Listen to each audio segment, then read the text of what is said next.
Now comes the moment that I think most of you have been waiting for, and that is our keynote speaker. I am very, very honored to introduce Abby Johnson. Abby worked at a Planned Parenthood clinic in Texas for 9 years, first as a volunteer and then as a director. Her duties included running the family planning and abortion programs. Although she had seen ultrasounds before, Johnson said she had never seen an ultrasound image during an abortion. She is unclear why she was asked to be in the procedure room that day because it was not a normal part of her duties. The experience changed her life forever. Abby quit her job and joined a group called Coalition for Life, which prays outside the clinic where she once worked. She has a book, which is at the table, and we'll discuss that after her speech. I want to say, Abby, I have started reading it. I haven't finished it. And I've read a lot of books about abortion, as you can imagine, and that one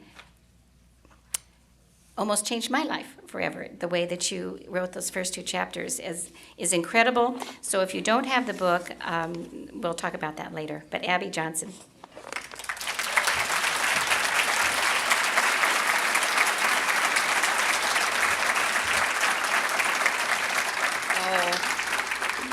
Sit down. I haven't even said anything yet.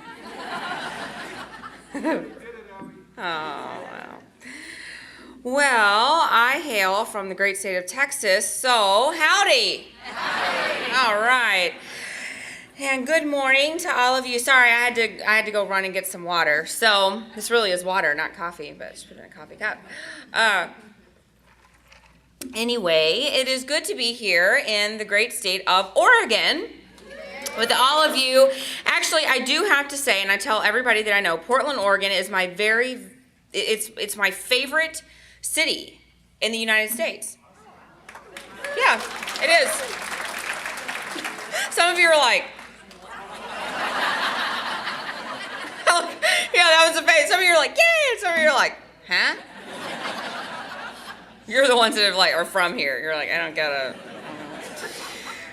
But it really is. It's my favorite city in the entire United States. So I was glad to get to come here today, and this is going to be a participatory type of talk. So I'm going to ask you some questions. You're going to have to participate. It's early in the morning. I don't want you to fall asleep. And I've got a question for you. There are times in our lives, and those of you that have children, where we have emergencies, right? I mean, your kid breaks their arm, or their nose won't stop bleeding, or you think you're having a heart attack, but it's gas.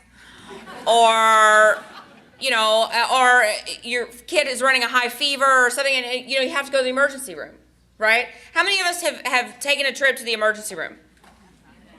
Right? I mean, most of us, right? And we're thankful that we have those emergency rooms available. I mean, there are times, in my dad's life, my grandfather's life, emergency rooms saved their life, right? I'm sure that a lot of you have that same experience. Well, how many of you, on the way to the emergency room, thought, I don't know why we're going to the emergency room. We could just make a quick stop at Planned Parenthood. They could help us out.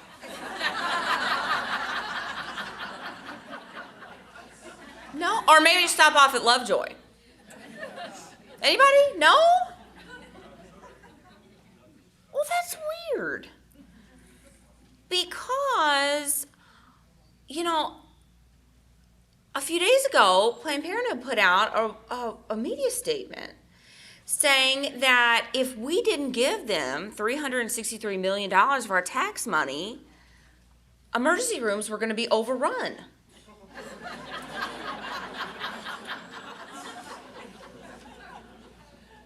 But none of you have been there for emergency services? I don't get it. I haven't been there for an emergency, so I thought certainly the majority of you had. And that's why they made that claim, right? Huh. They also said that if we don't give them $363 million of our tax money, that it's going to be an attack on women. Well, I haven't attacked a woman recently. Any of you recently made an attack on a woman around town or? No? Huh.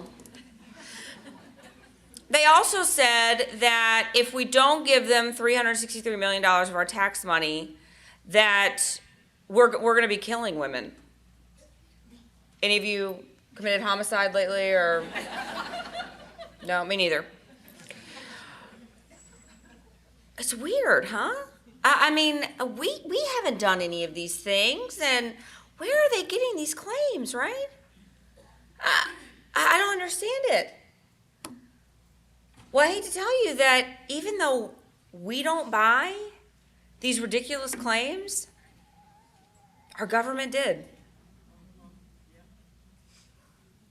And as ridiculous as these claims seem to us, the majority of our Congress bought them. It's pretty sad, huh? I mean, something that is so silly to us and makes so much sense to us, the majority of our senators, it didn't make sense to them. What's wrong with their thinking? I have to wonder who voted them into office. Was it Planned Parenthood that voted them into office, or was it their constituency? Because the last I checked, our legislators are here for the people, not for Planned Parenthood.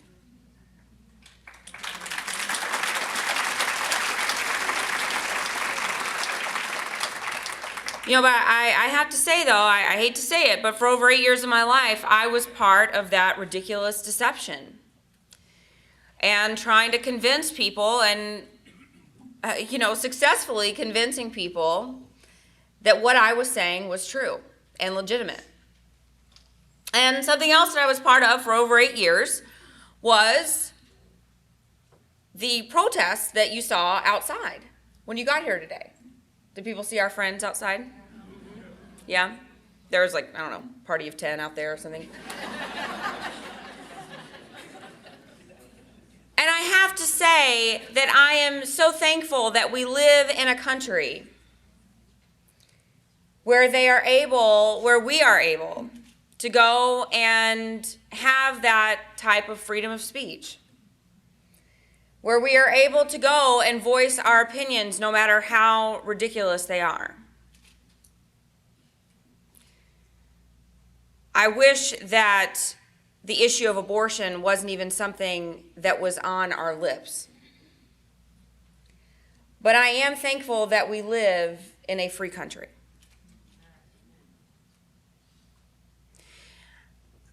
I was once part of the people that would go outside and picket these type of events. I wouldn't go out there, though, if there were only 10 people. That would just be embarrassing.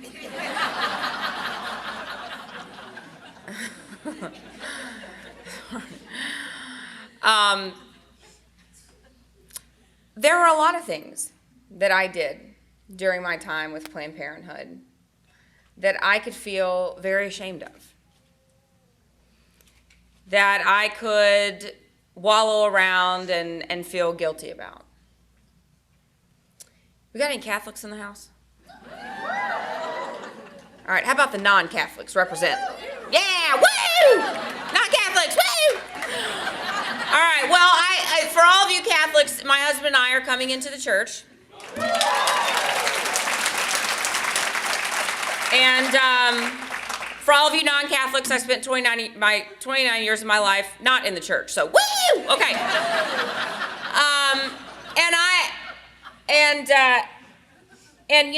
When you become Catholic, you have to choose a confirmation saint, right? And I had a very hard time choosing a confirmation saint, right? And I kept thinking, who am I going to pick? Who am I going to pick? I don't know anything about saints or anything. And so I started looking at all these books, right? Flipping through and trying to find one that I thought was good for me. And I kept praying about it. And I felt like that God kept putting Mary on my heart. And I thought, I'm not picking Mary. Okay? I'm not going from, being in the abortion industry to picking the big kahuna. Okay? I'm not doing that. Okay? I'm not worthy. Okay? And so I thought, I'm not doing that. And so I told my priest, I said, I'm gonna be confirmed. I'm just not gonna have a confirmation saint. And he said, who do you think God's telling you? And I said, I'm not gonna tell you. And he said, well, he's telling you to pick Mary, isn't he? And I said, maybe, I'll never tell.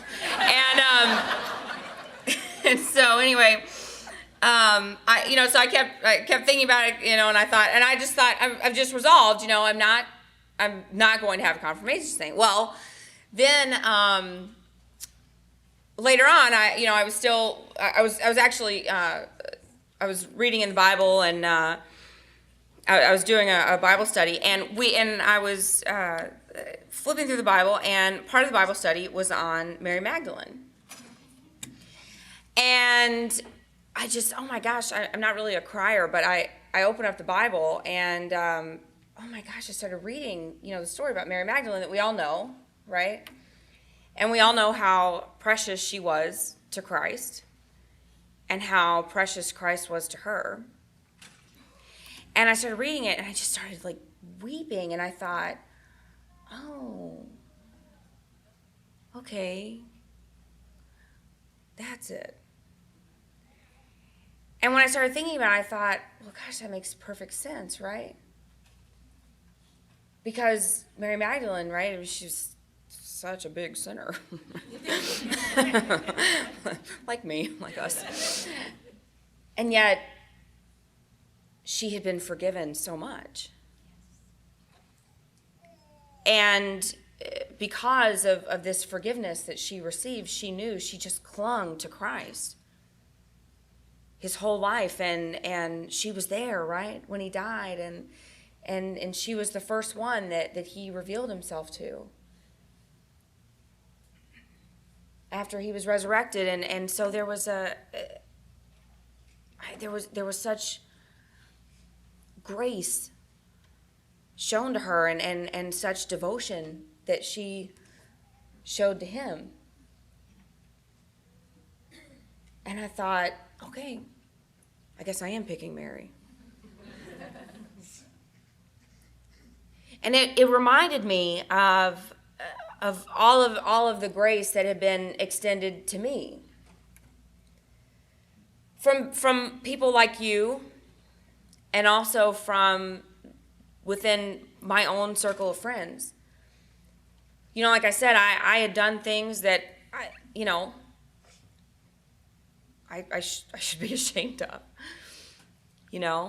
We had a Brazos Valley Coalition for Life. It was a pro-life group in our area. For those of you that have read the book, that was the group where I went to, right? When I decided I wanted to leave Planned Parenthood, I went to them. And I said, look, I've got to leave. And I didn't know what I was going to expect. I didn't know what to expect. I didn't know what they were going to do. And they had every right. I had protested their events.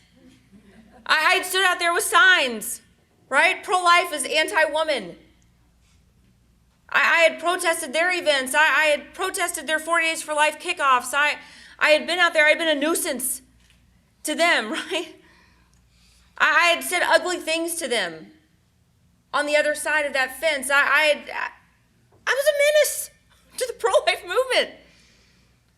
I discredited them in the media. I tried to make them look ridiculous every chance I could. I said that they harassed us. I blamed them for things that I knew they didn't do.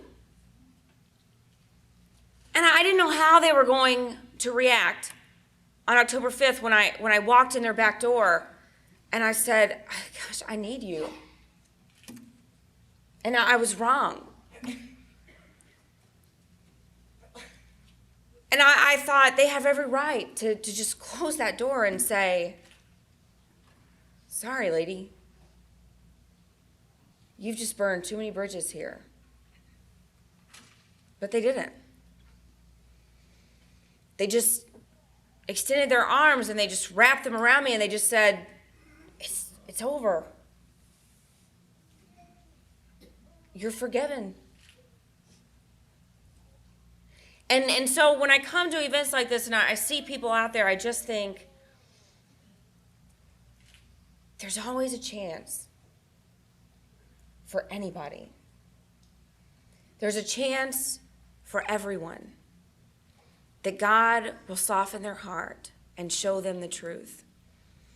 And when they do, where will our arms be? Will they be outstretched? And will we say, come to us, all is forgiven? Or will we put our arms up and will we say, wait a minute.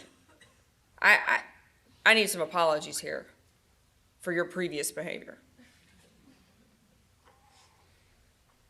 You know, people would come and interview the people at the Coalition for Life, and they would ask them, they would say, tell us about how Abby was before she came over. Tell us some stories.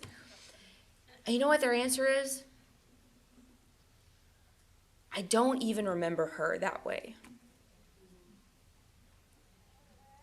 And even if I do, I won't talk about it. That is Christ-like forgiveness. And that is what we are called to be. That is the type of forgiveness that we are called to give. I hate this. I hate getting emotional. That is the type of forgiveness that we are called to give to every single person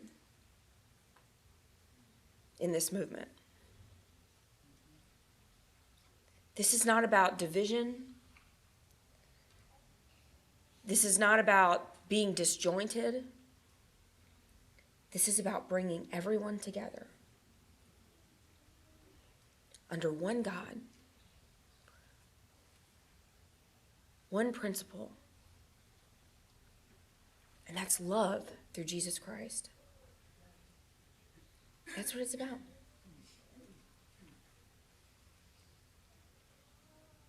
The night that I went to the Coalition and I knew I was going to leave,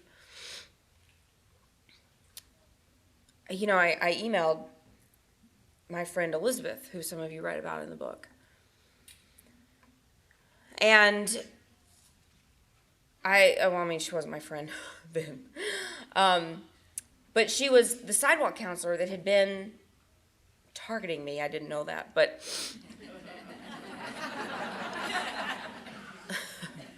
she had been targeting me for like a year while I was at the clinic, and she had been, good morning, Abby. How are you doing? It wasn't this, don't you know that you're killing babies in there? Of course I knew what I was doing, right? I'm the director. Yes, I know. Don't you know what's going on inside of there? Yes, I do.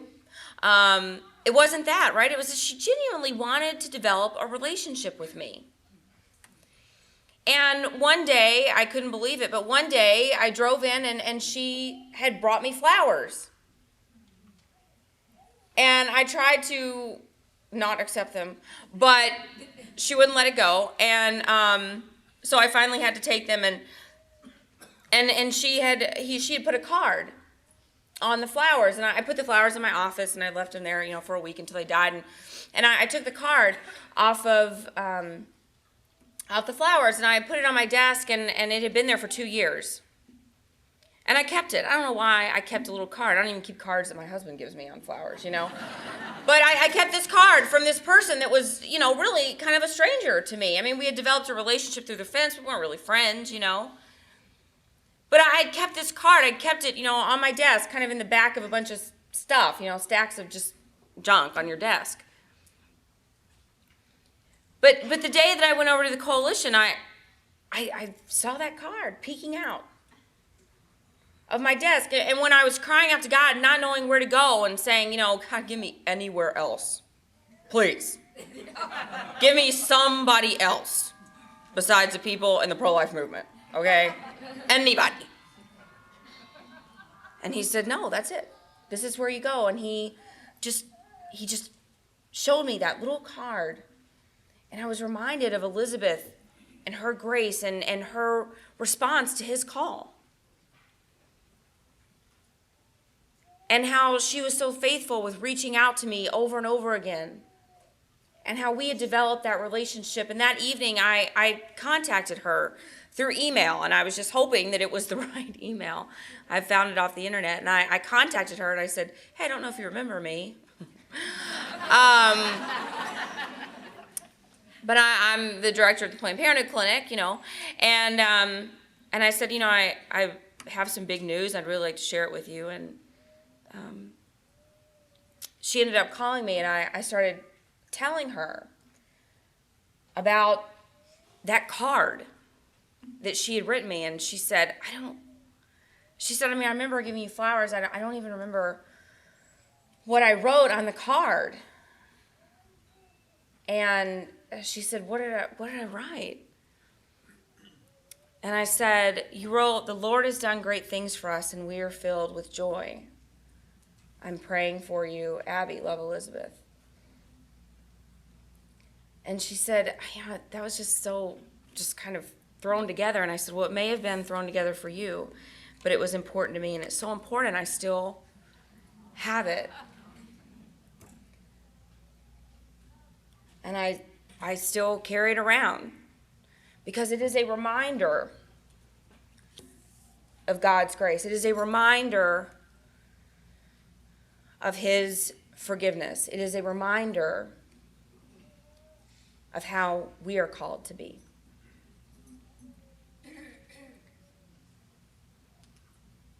I always say that nobody grows up wanting to have an abortion. Anybody in here when they were a little kid just say, God, I can't wait to grow up and have an abortion? Nobody grows up wanting that. Nobody grows up wanting to work in the abortion industry. I didn't grow up wanting to work inside of the abortion industry. There is a series of choices and decisions that lead you to that point, that lead you inside of those clinic walls. And they are usually choices and decisions that are marked with pain and regret. And the first painful decision I made was as a 20-year-old making the decision to have an abortion. I didn't grow up that way. I grew up Southern Baptist in a pro-life home. How many of you in here grew up in what you would say is a pro-life home? Raise your hand. All right. Now, well, I did too. Me too. Now, how many of you grew up in that same home frequently talking about abortion in that home? What? Where'd all the hands go? Well, not to worry, Oregon. I ask this question everywhere I go, and it's always the same. Oh yeah, we all grew up in a pro-life home. Nobody talked about it. It was the same for me. We didn't talk about abortion around the dinner table. We didn't sit around and talk about abortion. My parents didn't talk about abortion with me. You know what my parents talked about? Abstinence. You know what a penis is? Stay away from it.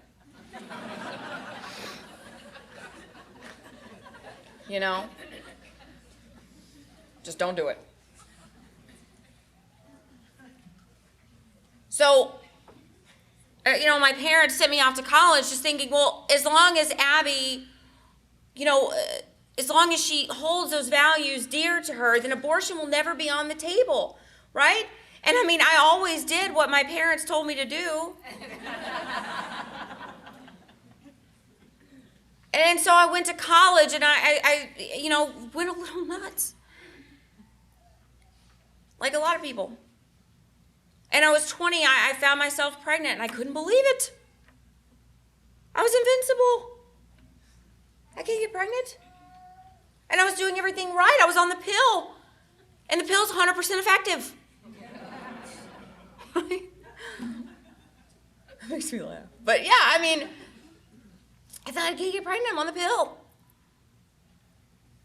And I remember flipping open the yellow pages. And you know, I flipped that open, you know, in the first categories pops up, abortion. And I just remember going down the row, going down, you know, just going down with my finger, just calling numbers until somebody picked up the phone. You know, I set up my appointment.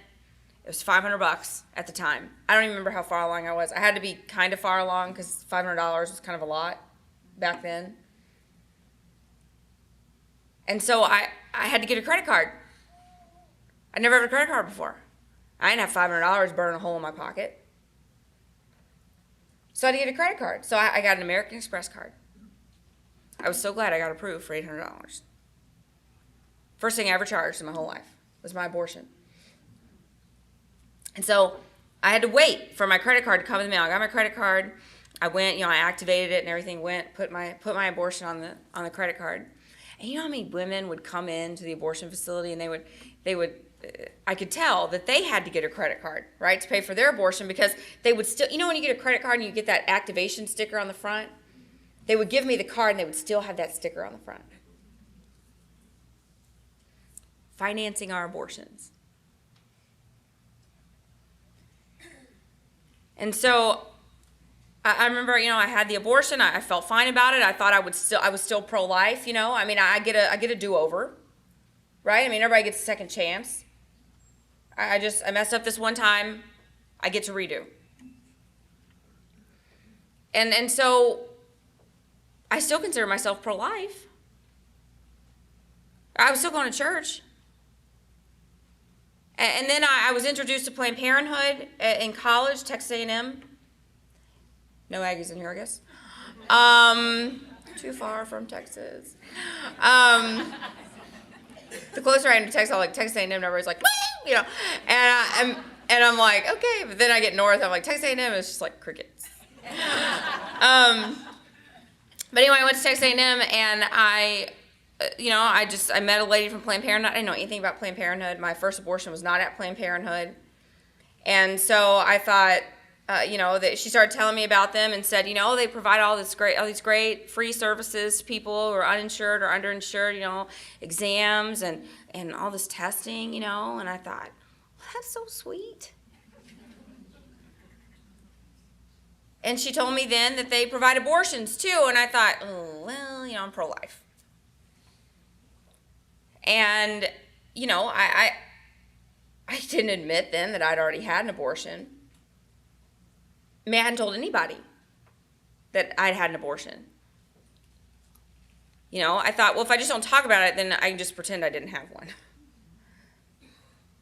And so I got involved with Planned Parenthood, and she just said, our goal at Planned Parenthood is to keep abortion rare. We want to reduce the number of abortions. And I knew I'd heard that before. I mean, don't we hear politicians say that? Don't we hear people in the media say that? I mean, politicians don't lie. I mean, unless you're one in here, I'm sure you don't. But I thought, well, it must be true. I mean, I've heard it before. And so, I just thought, okay, well, I'm on board. I'm in, But the first line in chapter 3 of my book is, don't ever make a decision, don't ever trust a decision that you wouldn't tell your mother about. And, yeah, the mom back there is like, yeah. And, I didn't tell my mom about my first abortion. I didn't tell her about any of my abortions, but I also did not tell my parents for a year and a half that I was volunteering at Planned Parenthood. And I kept that a secret from them. And I thought, well, if I get enough good stories about what we're doing at Planned Parenthood, then they just won't care about the abortion part. Right? I'll just convince them that everything that we're doing is so good, they'll overlook it. Well, they didn't overlook it. And when I did tell them, they cared. Surprise. And so but I didn't care. By that time, I was doused in hot pink. Right? I was in it. My veins bled hot pink. And so I was in it, and I believed in elective abortion on demand, and I was in it. I was in the fight. I was in the pro-choice battle. I was one of those people lobbying for abortion rights. I was one of those people spreading lies about Planned Parenthood. Lies I believed. But I was one of those people deceiving others. And I was getting promotions, and I was getting raises, and I had a 401k with matching, and when I first got it, I didn't even know what that meant, but I knew it was probably pretty good. And I was getting all of these promotions. I was hitting it big. I was their employee of the year in 2008, and I thought, I've hit it big time, right? And my reward for that was going to this really fancy dinner, their annual gala, and I got to sit next to Hillary Clinton. I know you're all fans. And just calm down. No standing O for Hillary. And I was like, this is it. I'm meeting all these famous people, supporters of Planned Parenthood. I thought, this is great. This is going to be me. This is going to be my life. I'm going to retire with Planned Parenthood. I really thought that was going to be my life. And, and ironically, those of us that were going to retire with Planned Parenthood, you know what they called us? Lifers. That's ironic, huh? I don't want to know what they call me now. But it wasn't until September 26th of 2009 when I actually witnessed an abortion live on an ultrasound screen, something that had never been done in our clinic before, that my life was changed. And I saw this tiny, 13-week baby on the at 13 weeks. Most of us have seen ultrasounds of babies around 13 weeks, right?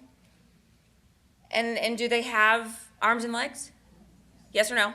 Yes. Do they have fingers and toes? Yes. Do they have a strong heartbeat? Yes. Do they have brain activity? Yes. Yes. Do they have all of their internal organs? Yes. Yes. A little quieter on that one. Y'all are like, I don't know. Yes. Do they have eyes and ears? Yes. Can they hear their mother's voice? Yes. Outside of the womb, a child at that stage is about this big, and we can even tell if it's a boy or a girl outside the womb. And, I had been one of those people. I was a POC technician. What does POC stand for? That's right, products of conception, which is a fancy way for saying what? Baby. But you can't say baby in the abortion clinic. It's not allowed. Can't say baby. And I was a POC technician, so what did that mean? Yeah, I got to reassemble all the body parts after the abortion. But that didn't bother me. I thought I was doing a good thing. Somebody had to account for all of those body parts after the abortion. Somebody had to make sure that these women weren't going to have an infection.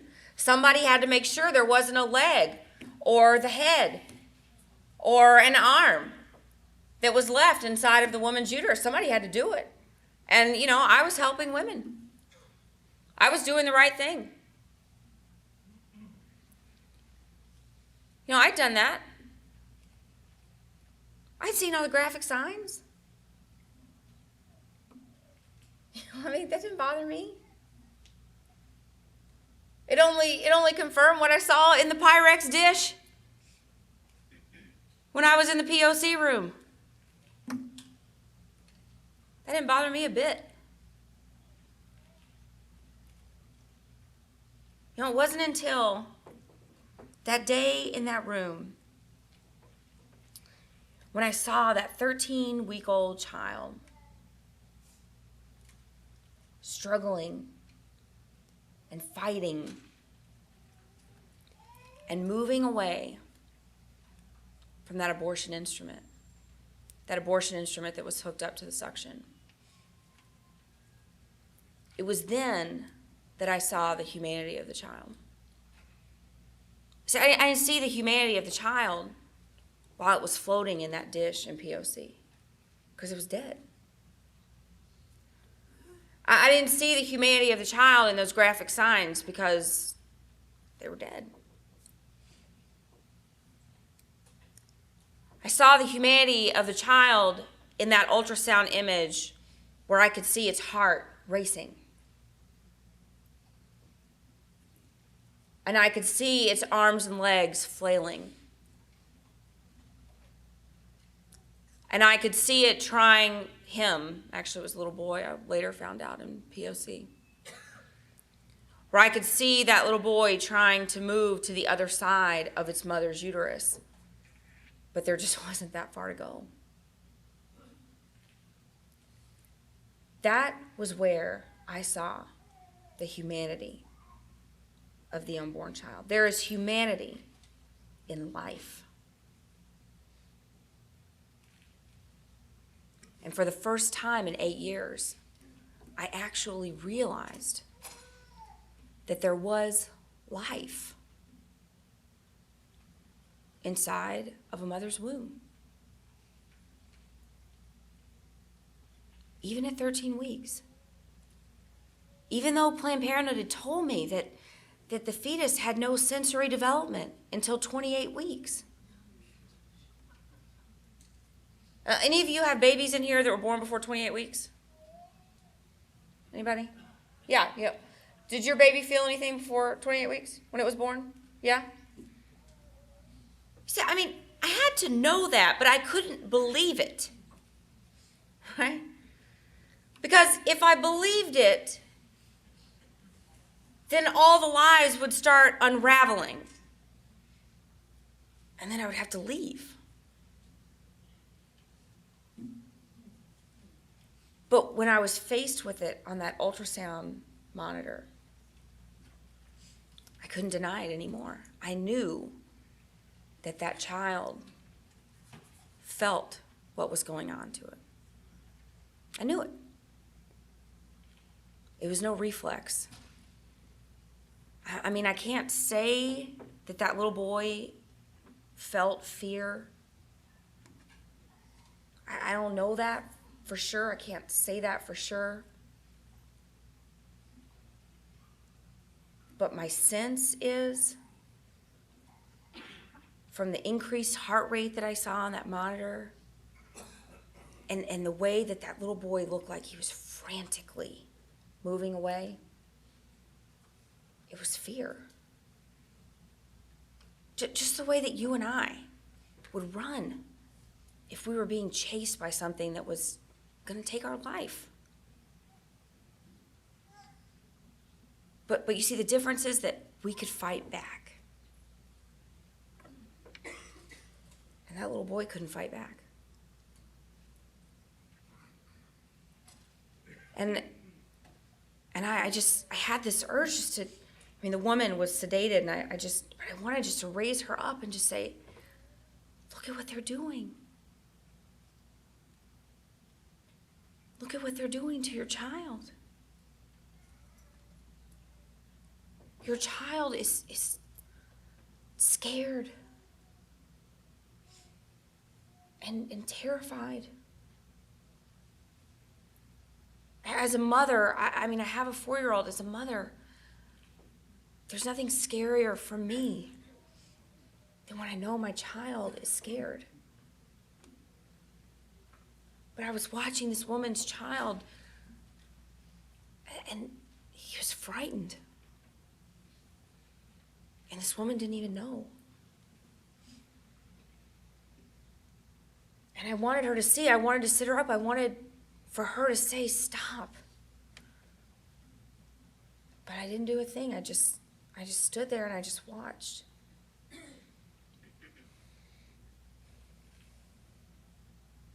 And when the doctor got the instrument, the suction instrument in the right place,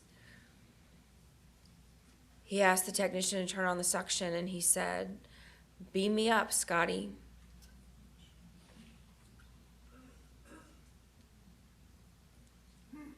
And in just a few seconds, I'm not going to get any more graphic than that because it doesn't really matter, but in just a few seconds, that was it. The screen was black. And there we were. 3 of us, me and that surgical tech and the doctor, and there we were with all of our instruments and our science and our technology and our machines. And that little boy, he didn't even have a fighting chance. And he did fight. And guys, that is choice. You see what we've done? You see what we've done in our country?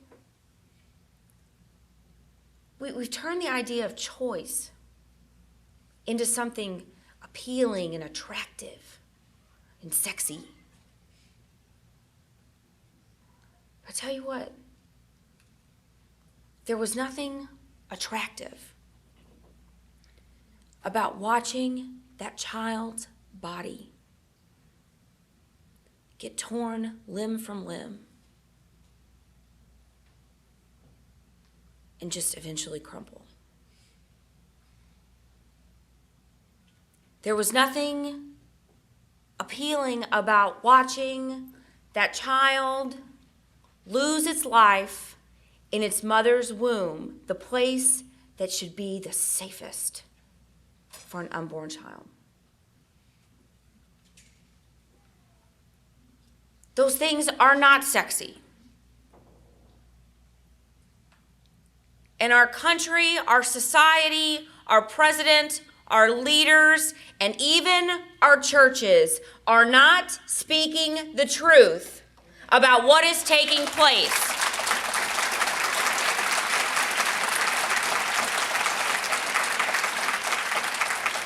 And it is time for us, as a pro-life America, a pro-life country, to start holding these people accountable.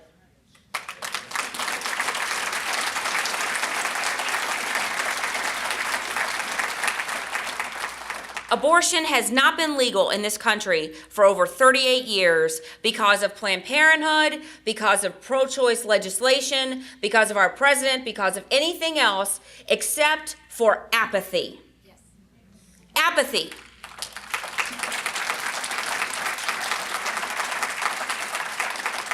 People know the truth about abortion. My 4-year-old can look at an ultrasound of a 12-week-old baby, point to it, and say, "Oh, look at that baby." We know the truth about abortion. Our youth are overwhelmingly pro-life. Why? Because it doesn't make sense not to be pro-life.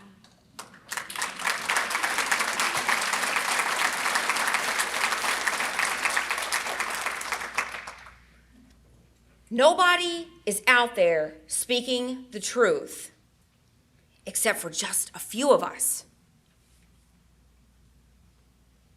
It is time for us to be bold, to be loud, and to be unabashedly pro-life.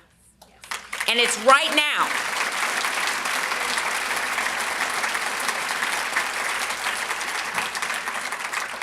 And they deserve it, don't they? Yes.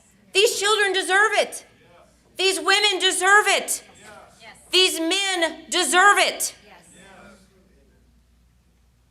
No one deserves abortion. No one. Everyone deserves better.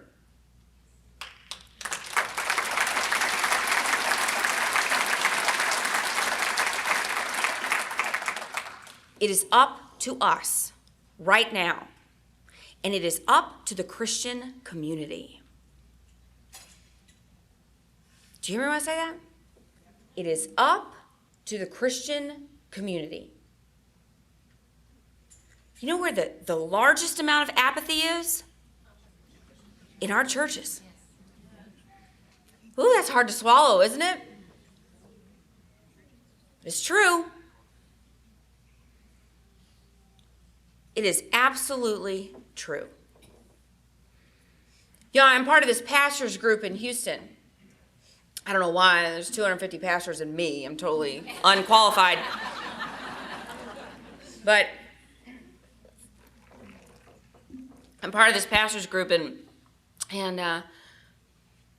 one of the things we do is we go into these churches around the Houston area, and we ask them, if they'd like to be part of our pastors group, if they'd like to be part of our pro-life church association. And one of the things that you get if you're part of the associations, we get these really nice banners for them. They're really nice, like satin or whatever kind of banners, and they're real big, and they hang up right at the front of the church. Right when you walk in, you have this big banner that says, "We are a pro-life church." There's nothing better than walking in and seeing that when you walk into a church. What an awesome stand for Christ and for life. And that's what they all have. And so we go out to these churches, and some of them we know are going to be pro-choice, but we, keep poking them anyway.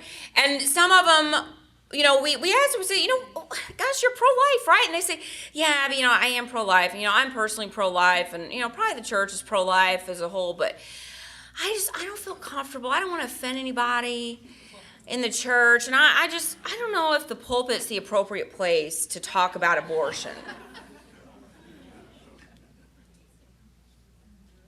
There's probably people in here who go to churches where your pastors feel the same way. Your priest, your clergy, whatever, they feel the same way. And I'm always happy to look back at those clergy, and I look them right in the eye and I say, my friend, my brother in Christ, if the pulpit is not the appropriate place to speak up for the sanctity of human life, to speak up for those lives that God has created and put here on earth for a purpose, then I am not sure where the appropriate place is.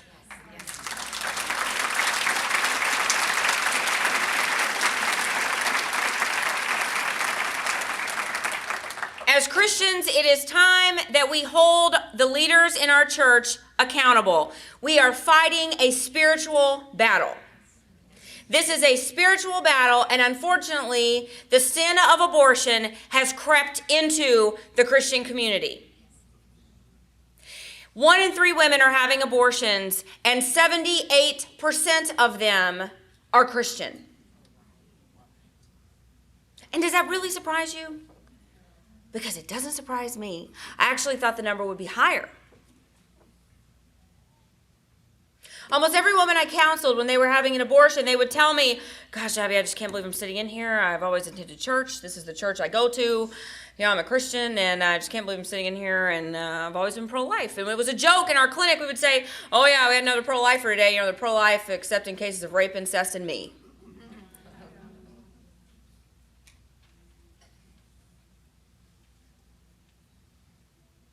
We've got groups in our churches for everything, don't we? We got groups for divorce, grief. My kid is a terror. And if you're Baptist, you got committees for everything. You got a committee, you got a floral committee, kitchen committee, special events committee. You have a committee on committees. But we are so terrified in our churches to address the number one problem in our society, and that is abortion. Because you see, without the right to life, nothing else matters. People ask me all the time, they say, Abby, what's your opinion on taxes? what's your opinion on immigration? You know, you probably don't have that problem. I live in Texas, but what's your opinion on immigration? What is your opinion on a black belt with brown shoes? Or, you know, and they ask me all these things. And while I have opinions, strong opinions on many of those things, you know, they are all secondary to the right to life. I don't care about parties. I care about a candidate being pro-life.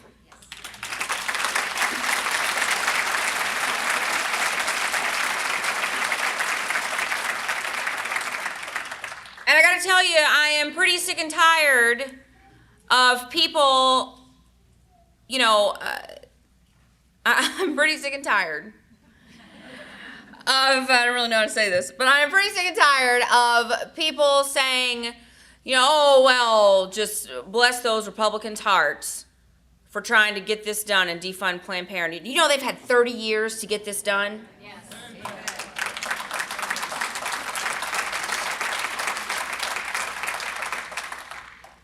They have had 30 years to get this done.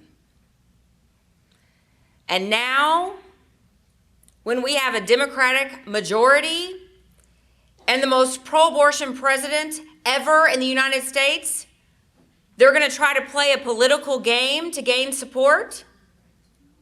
I don't think so. It is time that we start electing real pro-life people in this country.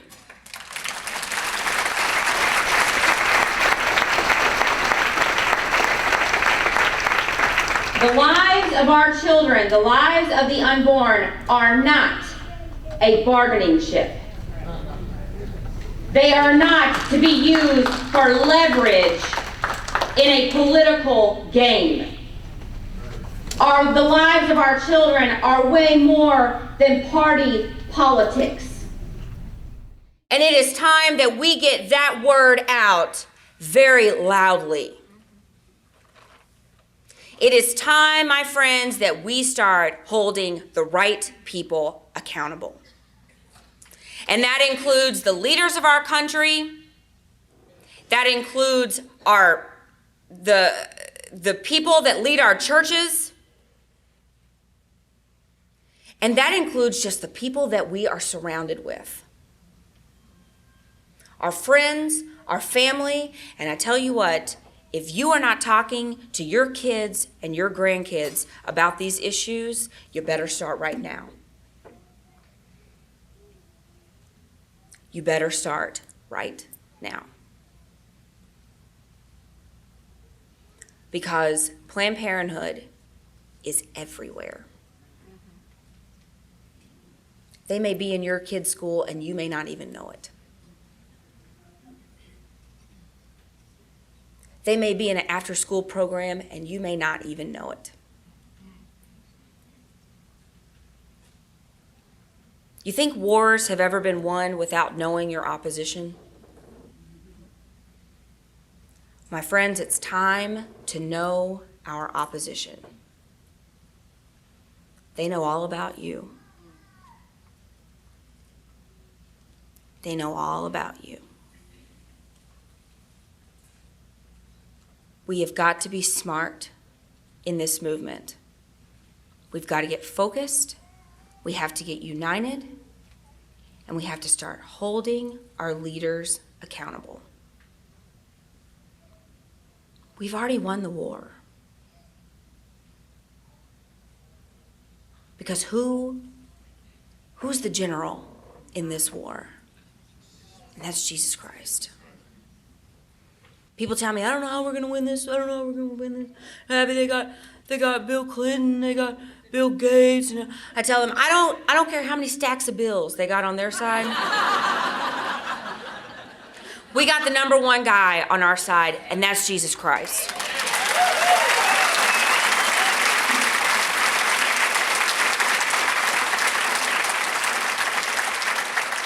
And if we are going to say, as Christians, that we are about God's business, then we better get about God's business. Yes. We better get all about it. And God's business is about saving the lives of the children that he has put on this earth. The pro-life movement, the pro-life cause is God's business. And there is nothing that you donate to, there is nothing that you do in your daily lives that is more important than this cause right here. I wonder how many people are willing to donate money to a three-legged dog or a one-eyed cat, and they are not willing to donate to an organization like this one who is actually saving lives of babies.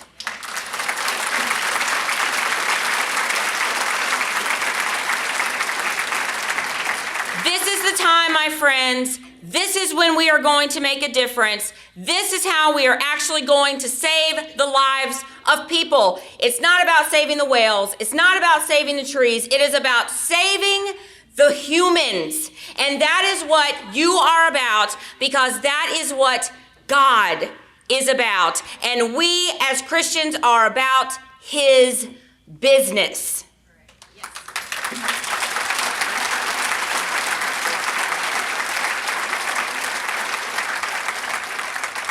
This is not your pro-life activity for the year.